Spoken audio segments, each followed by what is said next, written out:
கிறிஸ்தியேசுவில் பிரியமானவர்களே, காணிக்கை மாதா திருவிழாவென்று கடவுள் நமக்கு நிறைய மகிழ்ச்சியை கொடுத்திருக்கின்றார்.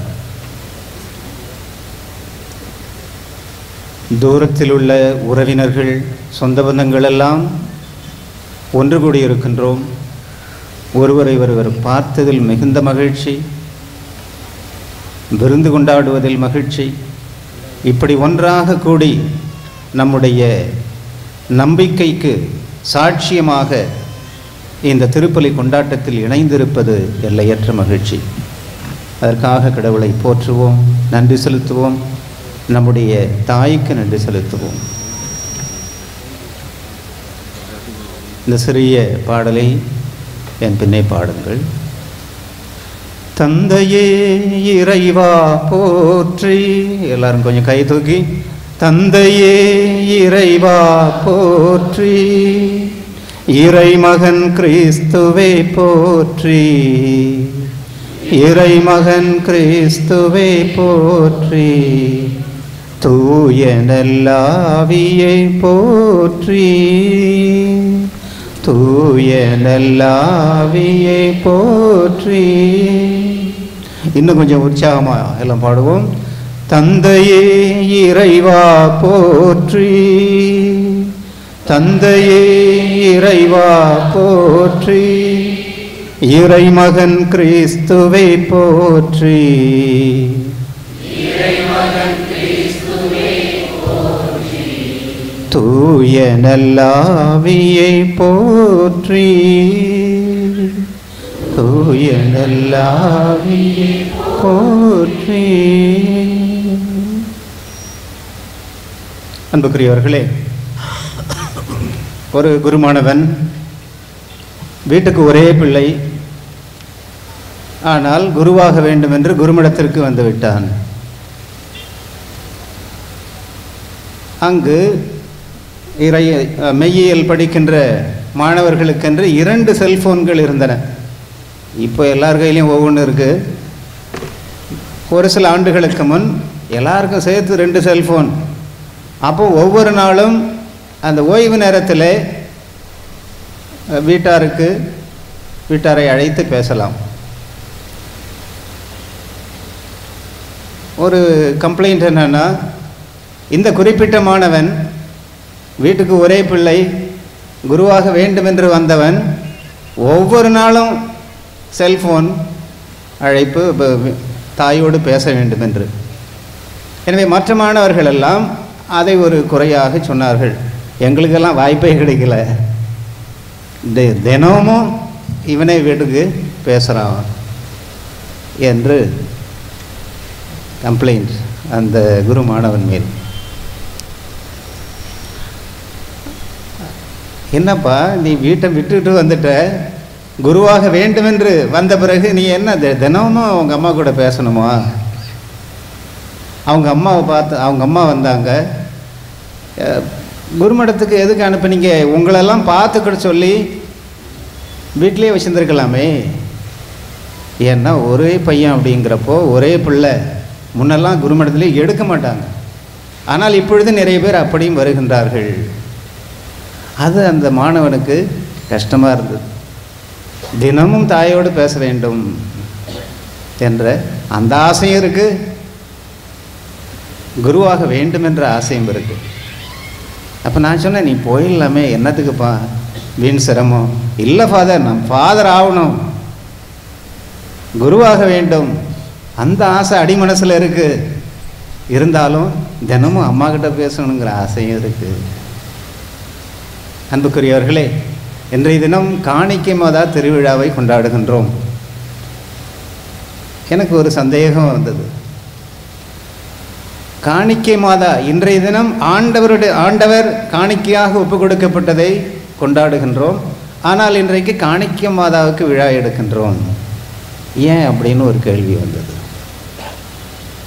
மாதா தன்னையே காணிக்கையாக ஒப்பு கொடுக்கின்ற விழா வேறொரு விழா.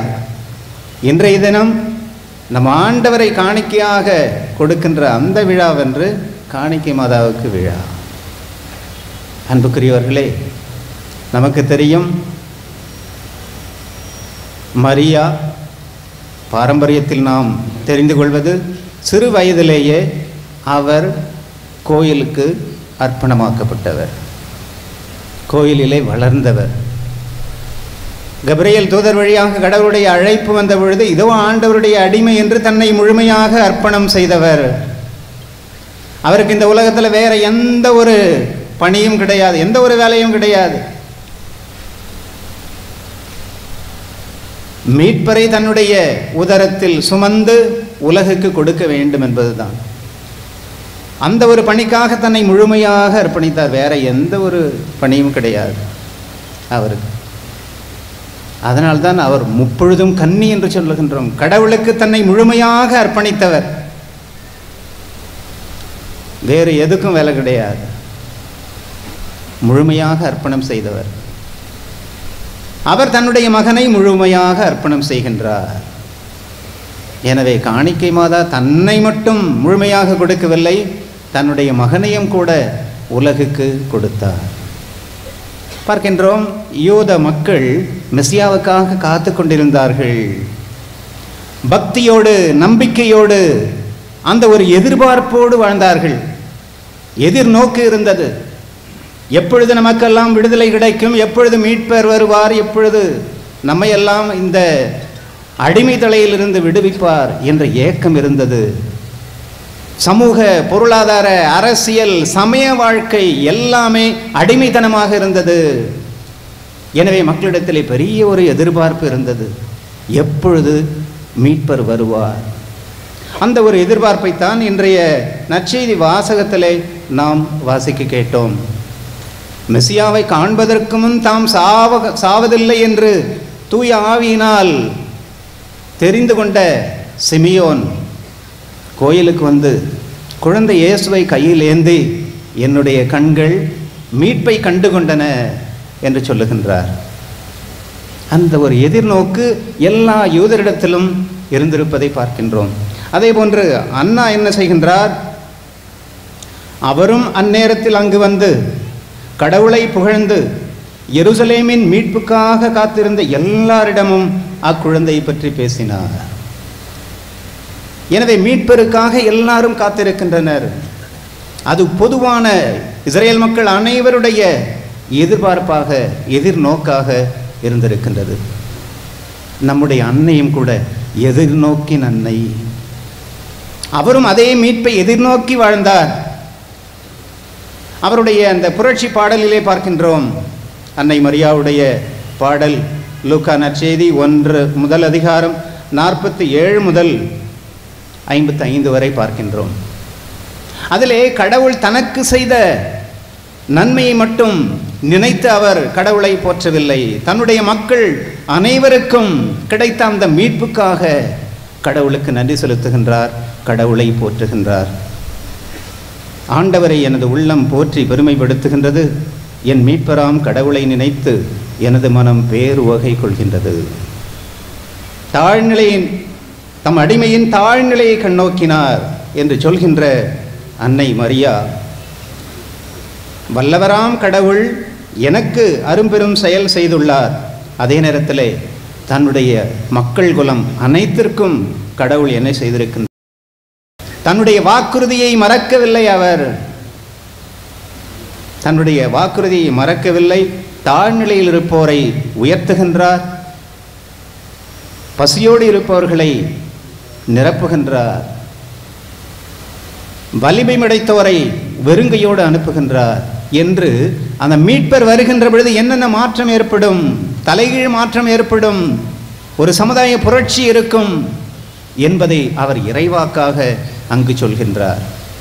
எனவே அவரும் அந்த விடியலை நோக்கி, முழு விடுதலையை நோக்கியவராக இருந்தார், எதிர்நோக்கின் அன்னை. ஆனால் மந்திரத்தால் மாங்காய் விளையாது என்று சொல்லுகின்றோம். எதிர்நோக்கி இருந்தால் மட்டும் பற்றாது, அதற்கான விலையை கொடுக்க வேண்டும். அன்னை மரியா அந்த விலையை கொடுக்கின்றார். கோயிலுக்கு தன்னுடைய மகனை கொண்டு சென்று அங்கே காணிக்கையாக கொடுக்கின்றார். ஏனென்றால் யூத சமுதாயத்திலே முதலாவதாக பிறக்கின்ற ஒவ்வொரு ஆணும் ஆண்டவருக்கு சொந்தம். ஏனென்றால் எகிப்தியரை கொன்று, தலைச்சின் பிள்ளைகளை கொன்று அவர்களுக்கு அடிமை விடுதலை கொடுத்தார். எனவே அதன் நினைவாக இஸ்ரேல் குலத்தில் பிறக்கின்ற ஒவ்வொரு தலைச்சன் ஆணும் ஆண்டவருக்கு சொந்தம். இதோ தன்னுடைய தலைமகனை கடவுளுக்கு அவர் அர்ப்பணிக்கின்றார். அன்புக்குரியவர்களே, ஒருவேளை அப்பொழுது அவர் அதனுடைய உண்மையான பொருள் என்ன என்பதை தெரிந்து கொண்டாரா தெரியவில்லை.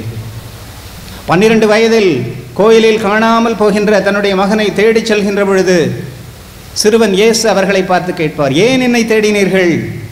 நான் என் தந்தையின் அலுவலில் ஈடுபட்டிருக்க வேண்டும் என்பது உங்களுக்கு தெரியாதா? என்னதான் கடவுளுக்குன்னு கொடுத்துட்டீங்களே, அப்புறம் ஏன் என்னை தேடி வரீங்க? ஆனால் பெற்ற உள்ளம், அதாவது காணாமல் போன மகனை தேடி செல்கின்றது. நான் என்னுடைய தந்தையின் அலுவலில் ஈடுபட்டிருக்க வேண்டும். அன்புக்குரியவர்களே, அங்குதான் மரியா இயேசு எப்படிப்பட்ட ஒரு மீட்பர் என்பதை கொஞ்சம் கொஞ்சமாக தெரிந்து கொள்கின்றார். கோயிலில் குழந்தையாக இருந்த பொழுது அர்ப்பணம் செய்த அந்த மகனை எப்படி கொஞ்சம் கொஞ்சமாக அர்ப்பணிக்க வேண்டும், மீட்புக்காக, உலக மக்கள் எல்லாருடைய விடுதலைக்காகவும் மீட்புக்காகவும் தன்னுடைய மகனை எப்படி விட்டு கொடுக்க வேண்டும், அர்ப்பணிக்க வேண்டும் என்பதை கொஞ்சம் கொஞ்சமாக தெரிந்து கொள்கின்றார். அதே போன்று மார்க் நற்செய்தி 3வது அதிகாரத்திலே பார்க்கின்றோம், இயேசுவுக்கு மதி மயங்கிவிட்டது, புத்தி கெட்டு போச்சு, சாப்பிட்றதில்ல, வேலைக்கு ஓய்வெடுக்கிறதில்ல, எப்போ பார்த்தாலும் மக்களை பார்த்துக்கிட்டு இருக்காரு, சந்திக்கிறாரு என்ற ஒரு குறைபாடு வருகின்ற பொழுது மரியாவும் அவருடைய உறவினர்களும் சேர்ந்து இயேசுவை தேடி செல்கின்றார்கள் அக்கறையோடு. அப்பொழுது இயேசு சொல்வதும் நமக்கு கொஞ்சம் இடரலாக இருக்கின்றது. யார் என்னுடைய தாய், யார் என்னுடைய சகோதரர்? வானக தந்தையின் விருப்பப்படி நடப்பவர்களே என் தாய், சகோதர சகோதரிகள் என்று சொல்வார். ஆனால் இயேசு தன்னுடைய தாயை அங்கு உதாசீனம் செய்வதாக சாதாரணமாக நாம் புரிந்து கொள்கின்றோம். அங்கும் இயேசு தன்னுடைய அந்த சொந்த குடும்பத்தை விட்டு கொஞ்சம் தள்ளி செல்கின்றார். தன்னுடைய நோக்கம் என்ன? இந்த உலகத்தில் ஒரு குடும்பத்தை உருவாக்க வேண்டும், ஒரு குடும்பத்தோடு இருக்க வேண்டும், அதை வளர்க்க வேண்டும் என்பதல்ல. உலகளாவிய ஒரு குடும்பத்தை உருவாக்க வேண்டும், வானக தந்தைக்கு முழுமையாக தங்களை அர்ப்பணிக்கின்ற அத்தகைய ஒரு குடும்பத்தை உருவாக்க வேண்டும், அவருடைய விருப்பத்தை செய்கின்ற மக்கள் குலத்தை உருவாக்க வேண்டும், அந்த ஒரு பெரிய குடும்பத்தை உருவாக்க வேண்டும் என்பதுதான் அவருடைய கனவு, இலட்சியம் என்பதை அங்கும் தெளிவாக சொல்லுகின்றார். ஆனால் அன்னை மரியா அதை விட்டு வெளியே இல்லை. இறைவனின் வார்த்தையை தன்னுடைய உதரத்தில் மட்டுமல்ல உள்ளத்திலும் ஏற்றவர். இறை விருப்பத்தை தன்னுடைய வாழ்க்கையில் செய்வதை முதன்மையான கடமையாக கருதியவர். நிச்சயமாக அவர் அந்த குடும்பத்திலே இருக்கின்றார். இப்படி தன்னுடைய அந்த சொந்த குடும்பத்திலிருந்து இயேசு தள்ளி செல்கின்றார். அது நிச்சயமாக எந்த ஒரு தாய்க்கும் மனவேதனையை தருவதாகத்தான் இருக்கும், மன வருத்தத்தை தருவதாக இருக்கும். ஆனால் அன்னை மரியா அங்கும் கற்றுக்கொள்கின்றார். தன்னுடைய மகனை உலக மீட்புக்காக தாரை வார்த்து கொடுப்பதற்கு கொஞ்சம் கொஞ்சமாக தன்னையும் பயிற்றுவித்துக் கொள்கின்றார். கடைசியாக பார்க்கின்றோம், யோவான் நற்செய்தி 19வது அதிகாரத்திலே பார்க்கின்றோம், சிலுவை இடையிலே அன்னை மரியா தன்னுடைய மகனை முழுவதுமாக இந்த உலகத்திற்காக கொடுத்து விடுகின்றார். முழுமையான அர்ப்பணம், தன்னை மட்டுமல்ல தன்னுடைய மகனையும் இந்த உலகத்திற்காக வாரி கொடுக்கின்றார். ஆம் அன்புக்குரியவர்களே, அப்பொழுதுதான் மீட்பு அங்கு நிறைவேறுகின்றது. மக்கள் எல்லாரும் எதிர்நோக்கியிருந்த அந்த மீட்பு அப்பொழுது ஒரு உண்மையாகின்றது, செயல்பூர்வமாகின்றது, இயேசு தன்னையே கொடுப்பதன் வழியாக. ஆம், எதிர்நோக்கி இருக்கின்றோம், மீட்பை எதிர்நோக்கி இருக்கின்றோம். பவுல் ரோமேயருக்கு எழுதிய கடிதம் 5வது அதிகாரத்திலே பார்க்கின்றோம்,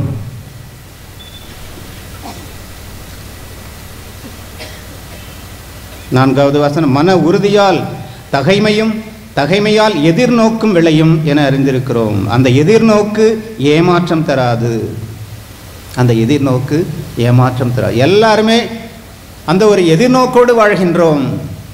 ஏன் 8வது அதே ரோமையருக்கு எழுதிய கடிதம் 8வது அதிகாரத்திலே பவுல் சொல்லுவார், கடவுளின் மக்கள் வெளிப்படுவதை காண்பதற்காக படைப்பே பேராவலோடு காத்திருக்கின்றது. மேலும் 22வது வசனத்திலே சொல்லுவார், இந்நாள் வரை படைப்பு அனைத்தும் ஒருங்கே பேறுகால வேதனையுற்று தவிக்கின்றது. அந்த மீட்பு, முழுமையான மீட்புக்காக கடவுளால் படைக்கப்பட்ட இந்த மனித சமுதாயம் எப்பொழுது அந்த கடவுளுடைய பிள்ளைகளுக்குரிய மாட்சியை பெறும் என்று மனிதம் மட்டுமல்ல, இந்த உலக படைப்பு முழுவதுமே ஆவலோடு ஏங்கி காத்திருக்கின்றது. பேறுகால வேதனை. ஒரு குழந்தை பெற்றெடுப்பதற்கு ஒரு தாய் எவ்வளவு வேதனைப்பட வேண்டி இருக்கின்றது. ஒருவேளை இப்போல்லாம் சிசேரியன் ஆயிடுச்சு, அதுவும் வேதனை தான், ஆனால் தெரிஞ்சுக்கிறது இல்லை. பிறகுதான் அதனுடைய விளைவு தெரிகின்றது.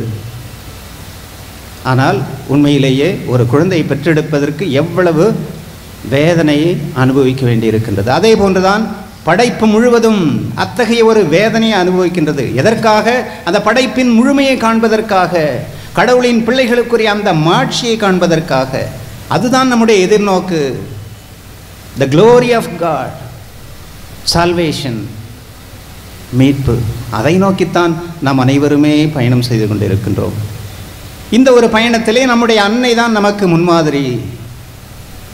மீட்பை எதிர்பார்த்திருந்தவர், எல்லா இஸ்ரேல் மக்கள் போன்று மீட்பை எதிர்பார்த்திருந்தவர் அந்த மீட்புக்காக தன்னுடைய மகனையும் கையளித்தார், முழுமையாக அர்ப்பணித்தார். அந்த முழுமையான அர்ப்பணம் நமக்கு தேவை. அந்த குருமானவன் குருவாக வேண்டும் என்று வந்தால் மட்டும் பத்தாது, அதற்குரிய விலையை கொடுக்க வேண்டும். அதற்குரிய விலையை கொடுக்க வேண்டும். இன்றைக்கு அதுவும் முக்கியமாக குருக்கள், துறவரத்தார், எங்களுடைய முழு அர்ப்பணத்தை எண்ணி பார்க்கின்றோம். அதே போன்று குடும்பத்தில் உள்ளவர்களும் கூட நம் ஒவ்வொருவருடைய அர்ப்பணத்தையும் எண்ணி பார்க்க வேண்டும்.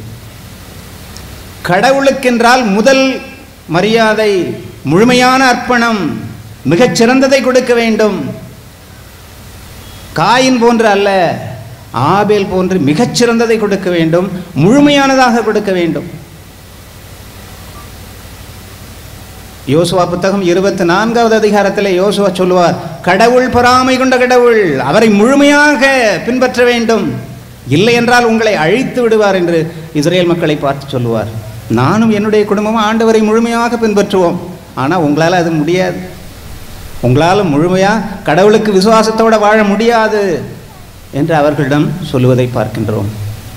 எனவே நம்முடைய அர்ப்பணம், நம்முடைய குடும்பத்தாருடைய அர்ப்பணம் முழுமையாக இருக்க வேண்டும். கடவுளுக்கென்று வருகின்ற பொழுது, தாராளமாக நாம் இருக்கின்ற பொழுது நிச்சயமாக கடவுள் நம்மை ஆசீர்வதிக்கின்றார்.